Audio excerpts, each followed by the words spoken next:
સુરતની નવી સિવિલ હોસ્પિટલમાં ફરજ બજાવતા ચોથા વર્ગના કર્મચારીઓ ચોરીના આક્ષેપો કરવામાં આવતા જ હડતાલ ઉપર ઉતરી ગયા હતા.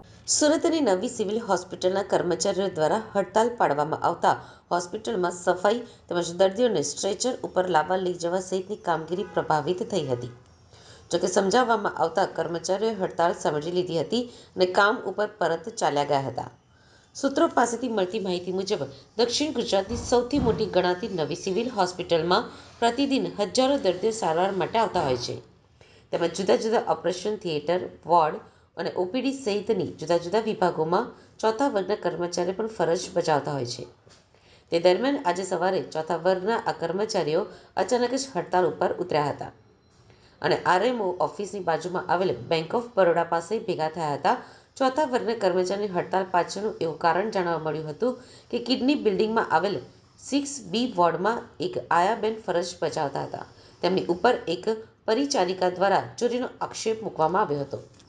આવા ગંભીર આક્ષેપોને લઈને ચોથા વર્ગના કર્મચારીઓમાં નારાજગી અને આક્રોશ પેદા થયો હતો.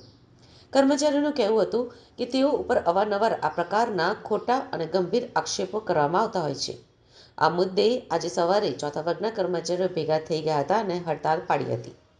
કર્મચારીઓની હડતાલના પગલે બીજી બાજુ હોસ્પિટલની વ્યવસ્થા ઉપર અસર પહોંચી હતી. તો જુદા જુદા વિભાગોમાં સફાઈથી લઈને દર્દીઓને સ્ટ્રેચર ઉપર લાવવા અને લઈ જવા સહિતની કામગીરી પ્રભાવિત થઈ હતી.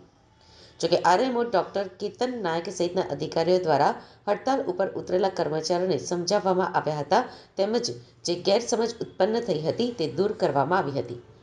ત્યારબાદ 2-3 કલાક પછી આ કર્મચારીઓ હડતાલ સમેટી હતી અને પોતપોતાના કામ ઉપર પરત ચાલ્યા ગયા હતા. કર્મચારીની હડતાલ સમેટાઈ જતા અધિકારીઓએ પણ રાહતનો શ્વાસ લીધો હતો. જોકે બીજી બાજુ એવું પણ કહેવામાં આવી રહ્યું હતું કે કર્મચારીઓ દ્વારા આ રીતે હડતાલ પાડી દર્દીઓને બાનમાં લેવાના પ્રયાસો કરવામાં આવ્યા હતા. અમે લોકો સફાઈ કર્મચારી વાળા છે, અમે લોકો કામ કરીએ છીએ ફર વાળા, તો અમે લોકોને કોઈ ઇજ્જત નથી આપતા અને સિસ્ટર લોકો મેન્ટીને ટોર્ચર કરે છે, તો અમે 4 કલાક વાળાને की इज्जत નથી की हमके. બેન શું બની હતી ઘટના, પૂરી શું બની હતી મને કયો. કઈ નહીં, અમે લોકો આ લોકોને કામ કરવા જાય તો આ લોકો કહે છે કે તમારું કામ સારું નથી. એવું થોડી કઈ હોય, અમે લોકો કામ કરીએ છીએ, દિલથી કામ કરીએ છીએ. આ લોકોને એવું થોડી હોય, કામ કરતા નથી તો અમે લોકોને કોઈને આવવા નથી દેતા અહીંયા. એટલા 15-20 વર્ષથી નોકરી કરો છો ત્યારે બી આ લોકો આને કઈ ઇજ્જત નથી આપતા. એવું થોડી છે કઈ સફાઈ વાળા હોય તો આ લોકોને કશા બીકમાં જાય છે, એવું થોડી ના જોઈએ અમે લોકો. આજે તમે હડતાલ ઉપર ઉતર્યા છો, આજે શું ઘટના બની છે કે આટલી બહેનો હડતાલ પર નથી ઉતરેલા અમે લોકો. શું છે આ ઘટના, શું છે બેન? શું છે કઈ નહીં, પેલા માસી લોકોને સારું ના હોય, આ લોકોને સારું જગ્યા મૂકીએ એમ પ્રોબ્લેમ હોય આ લોકો માસી લોકોનો. હવે પેલી માસીના હાથમાં પ્રોબ્લેમ છે તો આનાથી ભારી વજન ઉંચકવાનો પ્રોબ્લેમ છે તો આને સારી જગ્યા જોઈએ એમ. જ્યાં માસી સારા છે આને વાર્ડમાં મૂકો, એવું બી છે આમાં માસી લોકોનો પ્રોબ્લેમ.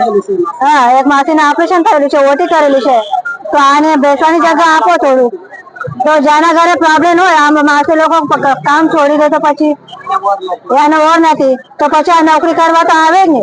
હવે આનાથી ભારી વજન ના ઉચકાય તો પછી શું કરવાનું? આને તો સફેદ જગ્યા મૂકવું જોઈએ ને.